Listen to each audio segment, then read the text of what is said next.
자기가 안다. 그러면은 그 아는 것을 책에 써진 논문대로 말하는 것이 아니라 이야기로 말할 수 있어야 진짜 아는 거예요. 지금 하는 이 말은 내가 내 말처럼 하고 있지만 사실은 내 말이 아니라 임마누엘 칸트라는 사람이 한 말이에요. 임마누엘 칸트라는 사람이 이렇게 말해요. 네가 무엇을 안다고? 그러면 그걸 예를 들어 설명해봐. 예를 들어 설명할 수 없어? 얘기할 수 없어? 그럼 넌 그걸 다 아는 게 아니에요. 이게 이야기의 힘이에요. 이야기는 왜 그래요? 친밀하지가 않아요. 거기에는 공간이 있어요. 여백이 있어요. 모든 이야기에는 친밀하지가 않아요. 공간이 있어요. 그 공간에 듣는 사람이 들어올 수 있어요. 그래서 이야기에는 틈이 있기 때문에 그 틈 속으로 듣는 사람이 들어와서 거기에서 감동을 할 수 있어요. 자, 논문보다 한 단계 더 높은 것을 우리는 이야기라고 했습니다. 이야기보다 한 단계 더 높은 것이 뭐냐? 그것이 바로 시라는 거예요. 시는 문자를 이야기처럼 그대로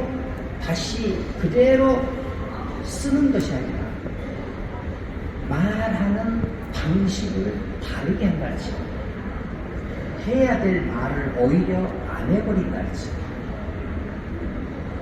하기 싫은 말도 넣는다 할지, 말의 순서를 바꾼다 할지 하는 방식으로 말을 다르게 해요.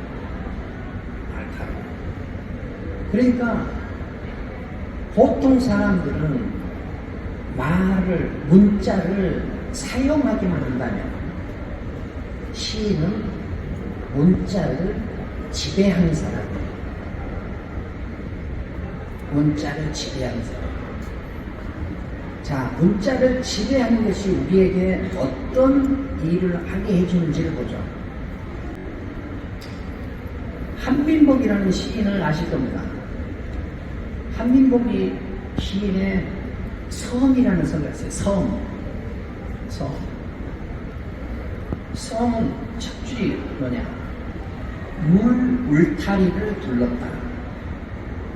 그렇죠? 물 울타리를 둘렀다. 울타리가 가장 낮다.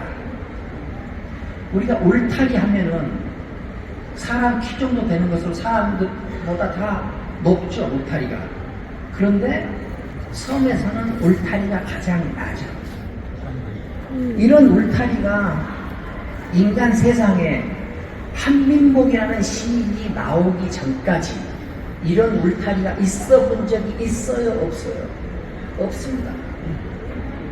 한민복이라는 시인이 우리한테 가장 낮은 울타리를 턱하니 보여주고, 그 다음에 마지막 울타리가 모두 길이라.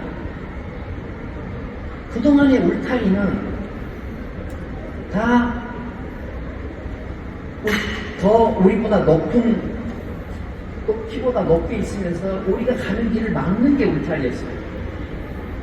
근데 섬에서는 물 울타리를 둘렀다.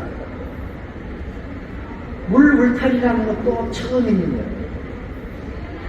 울타리가 가장 낮다. 가장 낮은 울타리도 처음이에요. 울타리가 모두 길이다. 길인 울타리도 처음이에요. 한민복 이전에 우리한테 이런 섬이 있어 본 적이 있습니까? 없습니까? 없어요. 그럼 이런 섬은 있을 수 있는 섬이었어요? 있을 수 없는 섬이었어요? 있을 수 있는 섬이었어요. 있을 수 있는 진실이었어요. 그렇지만 이 진실에서 우리는 유폐되어 있었다. 그런데 그 시인이 우리한테 새로운 진실을 열어줬다.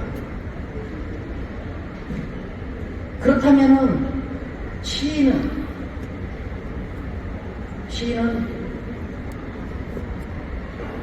우리에게 진실의 영토를 넓혀주는 사람이다.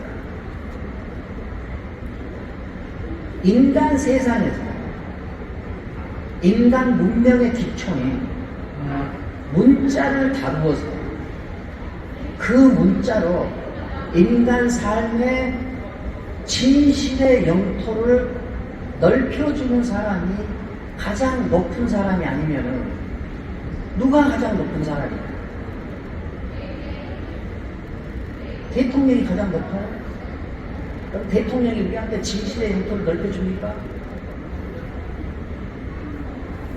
문자를 기초로 해 서 있는 이 문명의 세계에서 진실의 영토를 넓혀주는 시인이 가장 높지 않으면은 누가 가장 높은가? 이야기에는 여백이 존재하지만 시적 여백 공간으로만 존재하는 게 아니라 거기에 무엇이 담기느냐? 소리가 담깁니다.